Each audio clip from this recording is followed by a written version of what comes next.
Hey everyone, this is Turboman UK. So the time has come. Jotego has released a CPS1 beta for the MiSTer device. I'm just going to set the camera up on my Arcade 1-Up, which is my my hardware for the MiSTer. So as you can see, I'm sat right here in front of it. I've got it connected up. I'm running a game. It's not a CPS1 game. This one is Ghosts and Goblins. I've downloaded Ghouls and Ghosts, which is the first game that is released. Final Fight 2, the second CPS1 game, and Willow. I downloaded these as per the instructions. So let's take a look. Let's open the core for Willow and see what that looks like. Now I've noticed that every time I launch it, it's slightly different. So there we go. It seems to have come through. Now I'm not too aware of what Willow is in terms of I've not played it before, so I've no idea if there should be sound or if I'm just going to check on the. So there is no sound coming through on this beta at the moment. So this is the progress that's been made. I'll just hit a button there on pausing it. So in terms of for a beta, the first that we've seen, this is quite good. So it's actually a single file, and it appears to be the Jotego CPS1 RBF file. And as usual with the arcade MRA files, there are separate MRA files that can use a single RBF. So it is just one single core file that uses these kind of, if you like, indexes, which tells it what to load. Oh, there we go. We did have sound. Okay, so it's asking me to insert a coin. So let me just define the controls to make sure that we've got everything right. So right, left, down, up. And now I'm going to just use the 4 colored buttons that I have on my device. 1 player start. 2 player I'm going to skip, and the coin I'll map to the coin button. Credits I'll put on black, and we don't want any alternate buttons. So again, aspect ratio original or wide, scan doubler. This allows us to add the scan lines, which you can probably see there now. I'll just put them on 25% for now. And then there's some additional settings in here as well. So I'll exit. So I'm going to press the coin button. And the coin button doesn't appear to be doing anything here. The coin button, in fact, just pauses the ROM, but not the sound. So as you can see, if I hit the coin button, we just freeze there. The 1 player start button doesn't do anything. 2 player doesn't. And none of the buttons that I've defined actually do anything here. I've got my keyboard up as well, so I might just press some keys on here just to see if these do anything. Ah, yeah, they do. So it looks like 5 and 6 do insert a coin. So potentially he's got an issue with the mapping of the controls. Start seems to have worked. Now I've hit start. So again, with beta software, we're always going to find issues. It's late here in the UK. It's actually past 11 PM.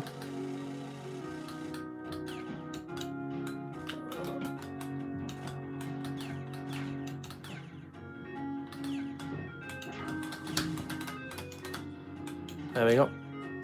Oh. So it does, it's nice, it's responsive. Not being familiar with this game, I can't say for sure exactly how good it feels to play it, but certainly it's responsive. There's no lag that I'm noticing in there at all. A slight artifact on the top line up here, there's some flickering and things, but all in all it's working quite well.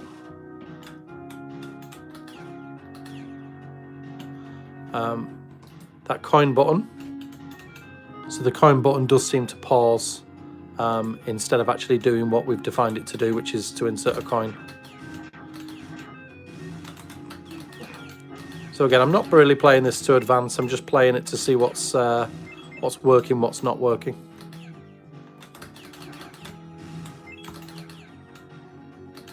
Well, yeah, this feels like it could be a good game. Now, the CPS1 games, there's plenty of them, including Street Fighter 2. So that might be interesting to check out later at some point.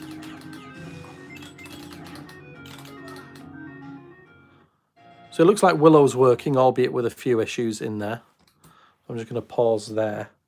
So it looks as if Jotego's got us defining keys in here.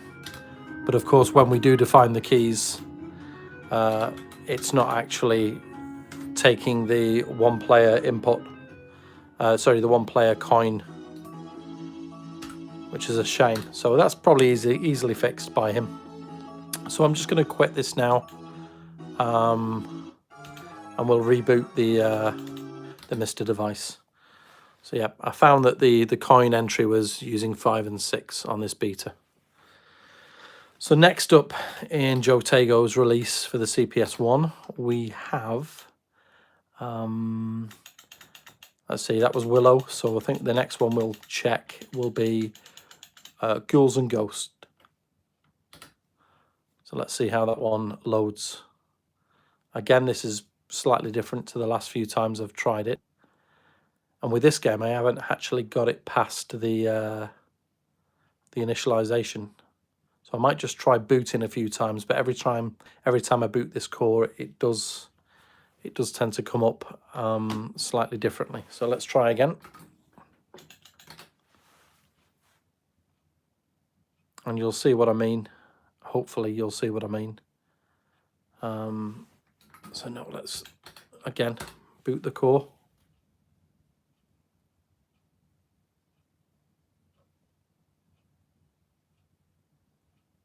Okay, so it seems to be getting somewhere now.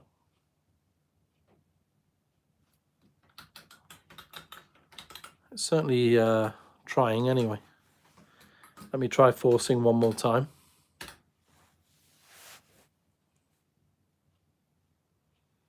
So I've had to actually come up with the RAM checks at the start. So maybe we'll just give it a little bit longer here to see if it works. So thanks for joining, everyone. I can't see any comments at the moment, but I am aware that you're online. CPS1 from Jotego, 3 games released. Here we go. So you can see there's some issues with this particular one for Ghouls and Ghosts. He did actually give us 2 cores here, or at least 2 MRA files. One of them was for a no test. And when I last tried this worked fine. This was like the introduction of the game. So we'll just let this play through.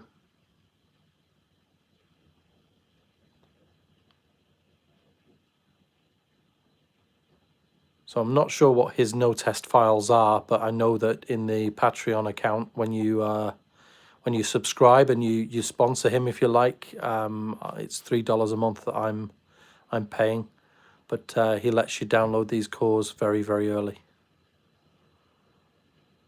No sound as yet on this one. I will define the keys. And then the buttons exactly as before. 1-player start, 2-player start. I'm going to skip. I'm going to put the coin in and some credits. And if this core is exactly like the last one, and it seems to be because of the pausing happening on the coin insert, I'll press 5 and 6. Hey, there we go. So exactly the same as the other core. It's 5 and 6 to insert a coin. And now I'm going to press the start button. Here we go. This is what he's been working on for so long. Congratulations to him. Joseph's done a great job.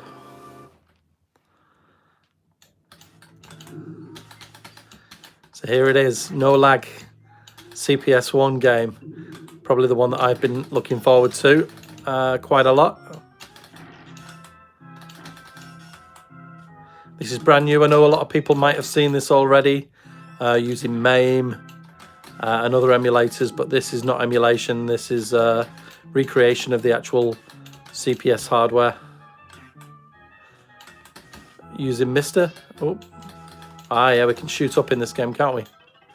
Oh, this is great stuff. So quite exciting to have this. It does appear there are a few bugs, but my MiSTer device, for those who want to know, obviously it's the stock DE10 Nano. It's 128 megabyte expansion. I got that as soon as I ordered the MiSTer, just so I'll be able to play all the Neo Geo cores on there. And just future-proof myself.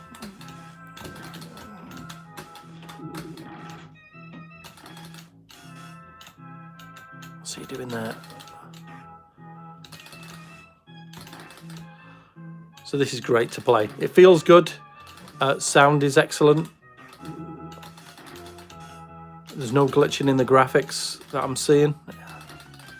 I'm sorry I haven't got it via HDMI capture. I do actually have one of those, but I'll try and do that in future. So we've come across a problem here. So this might be because it was a test. So I'll just see if I can load the Ghouls instead of the Ghouls 2 no test.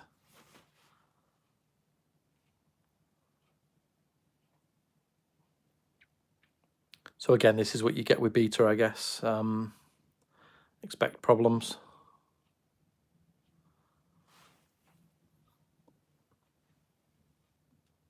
The screen doesn't actually look anywhere near as bad as it does through the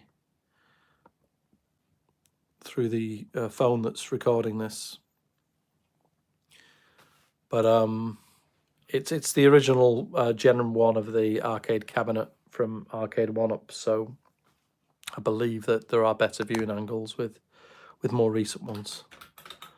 Okay, so we can see that the CPU RAM there says no good.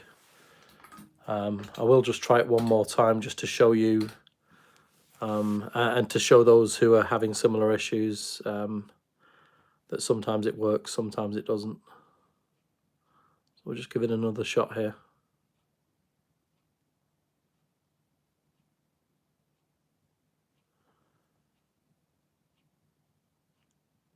Okay, why is it better than software emulation? I did actually see that pop up on my screen there.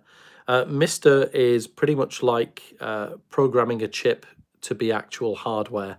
So if you think about the arcade boards, what happens is a software engineer traces all of the circuit board so that it performs accurately.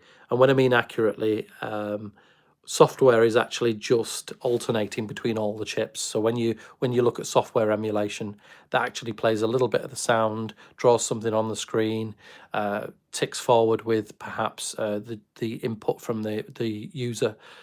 So emulation happens in series. It doesn't actually perform all the calculations of the sound, the graphics, the input separately.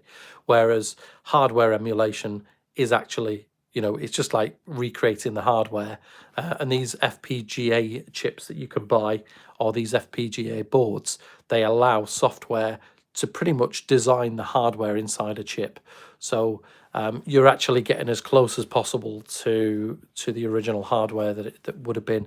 For instance, before say Nintendo developed the Super Nintendo hardware, they would have used something like an FPGA perhaps for certain things in order to design the hardware properly so that they knew it was working fine. So that's why MiSTer, that's why FPGA, let's say simulation, is better than emulation. It's just to do with the fact that it's far more accurate, and if you like, it doesn't need it doesn't need all the horsepower. If you think about emulating, say a Super Nintendo, you need a machine far more powerful than a Super Nintendo. Oh, so how it's better is in terms of playing the game. If you've got muscle memory from a game like a platformer, for instance, this is the best way to describe it, and you're noticing that when you're pressing jump, there's a slight delay, or sometimes there isn't. It runs perfectly fine, but occasionally there's a slight delay, and it's actually causing you to not do as well in the game. That's because the emulation isn't managing to deliver a consistent performance because it's doing separate things at any one time. So in terms of playing the game plays closer to the accurate timings that the original game was. It's basic snobbery, if you ask me. It comes down to actually just getting it as close as possible to the original. For most people, and I mean far higher perhaps than 95%, maybe even 99.9% of people, they're not going to notice the difference between emulation and FPGA recreation. But if you take something like the Super NT, which is for sale out there, or the Super SG, these are Sega Genesis and Nintendo and Nintendo Super Nintendo devices that are recreated in to the highest standard, and these genuinely are as close as you can get. The output HDMI, for instance, natively, there is no upscaling. It's just taking everything from the chips and pushing it out to the new standards. I'm going to continue just on here because I want to test the final core. Because of the three, we've tested Willow. We've also tested. We've tried to test Ghouls and Ghosts, but that's ended up with a few issues. We'll now test Final Fight. So this is booted fine every time I've tried so far, albeit it looks a little bit fast. Oh yeah, there's definitely lag in the display there, and the nice thing about MiSTer is it does actually output RGB, so it can output SCART RGB, it can output VGA, so it can completely, and you can connect that up to a CRT, so it definitely behaves as you'd expect the original hardware to behave. So again, it's just the whole point of MiSTer, the whole point of FPGA is to get as close to the original hardware as possible, with the benefits of being able to tap into things like digital out. So if you think about some of the modifications you can get from maybe a Nintendo 64 or a GameCube, where you can have HDMI out, you usually have to get onto the board, solder certain points to get a HDMI out from it. But with MiSTer, you don't have to do that. You can actually just run HDMI directly from the MiSTer device. So for £100, which is what it cost in the UK, and about $130 in the States, you can have, in effect, a reprogrammable device that can take on various forms, be it a Sega Genesis, a Super Nintendo, NES, Atari Jaguar's being worked on, even a PlayStation 1's being worked on, and you've got direct access to the hardware there, or at least the developers of the cores have direct access to the hardware. So as you can see, this is running out to a HDMI screen, albeit there's going to be a little bit of lag on the HDMI screen, but when they've actually tested the timings of these things, it's one frame, which is a 60th of a second, as it is on the speed, the frame rate that it is now. So I'm just going to define the keys here and get on with this testing. One player start. I'm going to ignore the two player, put the coin in, and credits. Okay. So just coming out of there, pressing the credits, it's not putting any money in, I don't think. Nope. So I'm going to use 5 and 6. There we go. So 5 and 6 are the 1 player and 2 player inputs. And it looks like I've got a 2 player there as well. So as you can see, there's just artifacts on the screen at the bottom. This core is in progress, so he's basically got the original hardware, and Jotego is putting the hardware under a microscope in order to recreate it.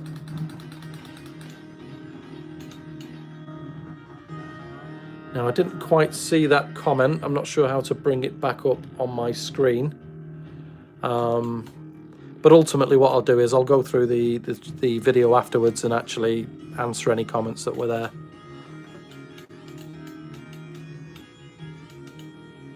Well, this seems to play fairly well.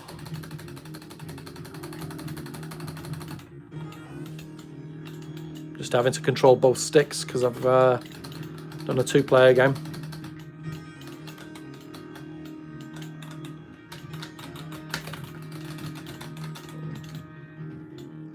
So yeah, this is CPS1 hardware. So what I'm looking forward to, because this is actually an arcade 1-up, You've reposted that. Can it display? Yep, 240 connected to your 32. It can. How does it compare? It's clean. It's absolutely clean. It's as clean as it can be. By that, I mean, I haven't actually personally outputted to via RGB, but it's if you read all the reviews of the MiSTer devices and FPGA, you basically get access to the cleanest and most pure signal. And again, whether you choose to do that, it depends on whether or not you're bothered about missing a frame. I mean, there are lag that's introduced in many different places, even in this device that I've got.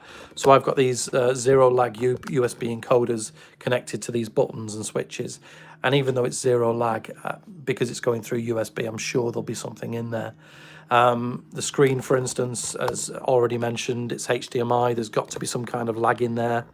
But ultimately, I didn't answer your question. Well, unfortunately, I will do as soon as I log in to YouTube after I've ended the video. But ultimately, it comes down to this. If you want to know about MiSTer further, you can do a search for it and go to the GitHub page, where it will inform you all about what the MiSTer project is, what the previous project to that called MiST is. Okay, I'm looking Sony Triniton via component cables. How does that compare to a MiSTer? Original hardware compared to this. I still didn't manage to read all of that message, unfortunately, because it's late. But I will answer it, as I said, later. But how does it compare? I think the original hardware is going to be a shade better, especially on CRT. However, if you hook MiSTer up to a CRT, if you use the SCART cables, it should be no different. There should be precisely exactly the same amount of lag as there would be on the original hardware as to on the MiSTer device hooked up to a CRT. So again, use CRT, use the original controllers with the serial connector that's on MiSTer, and you'll get exactly the same reproduction as the original hardware. And that is the whole point. Original hardware without risking blowing it up, I guess. Okay. And the point of MiSTer is you don't have to just use the original hardware. The standard board has a HDMI on there, so obviously you've got the convenience of being able to simultaneously push out to HDMI screens as well. And of course, you've got the option of using more controllers. You're not just limited to the original analog controllers. You can use digital hardware as well. So what I suggest anyone does, if you're wanting to know more about MiSTer, there's a guy called Smoke Monster on YouTube, and he's a really, really good presenter of basic MiSTer content. Get on there, have a look at the content that he's produced. He produced like an advent calendar running up to the end of the year, to New Year last year, and it was really good, and it kind of went through all the different cores. He showed off CRT. He talked a bit about the lag as well. But yeah, he's one of the best presenters, I think, on YouTube about MiSTer. But yeah, this specific video was about the CPS1 recreation and about what Jotego's done. And these are the first 3 games that he's managed to recreate based on that CPS1 hardware. So yeah, I can see little glitches. I can see problems with Ghouls and Ghosts. But all in all, I think he's done a really, really good job here. In fact, we've got credits there, but he hasn't implemented the credits. Credits he normally puts, he'll normally put who sponsored him on Patreon as well. So I'm just going to go right and try that Ghouls and Ghosts one more time.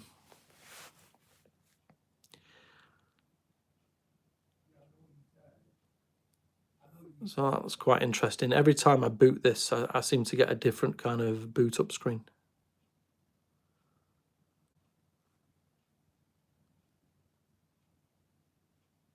So again, seems to have... Oh, no, it's not held up here.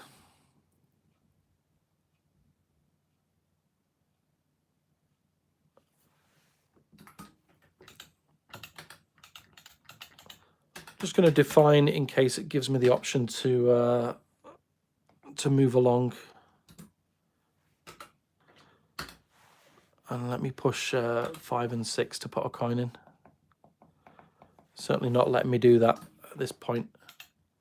I believe Jotego is aware of some of the issues, and he was saying that it could potentially be caused it could potentially be caused by the different RAM boards, because you've got SD RAM for more accurate timing, and these modules that you can put into the original hardware. There we go. So let's put some coins in, and then I'll press the 1 player.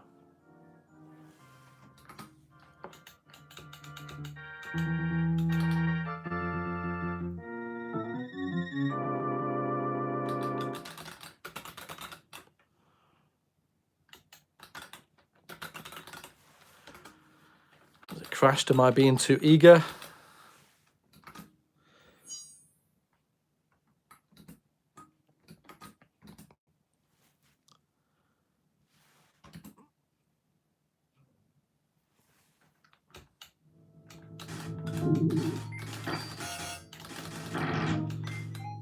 But yeah, certainly great progress. I'm really pleased with what he's done.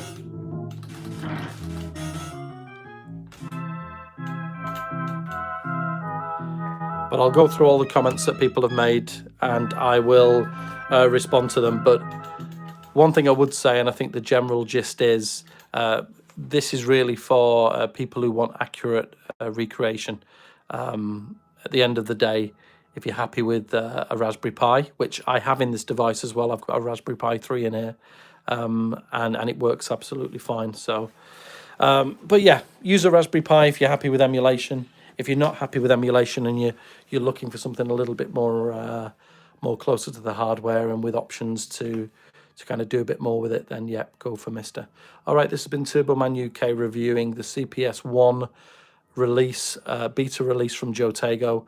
It's quite good, still a few bugs in it, but looking forward to the work that he's going to produce in the coming months. Thanks, Jotego, and thanks to everybody else. This is Turboman UK signing off.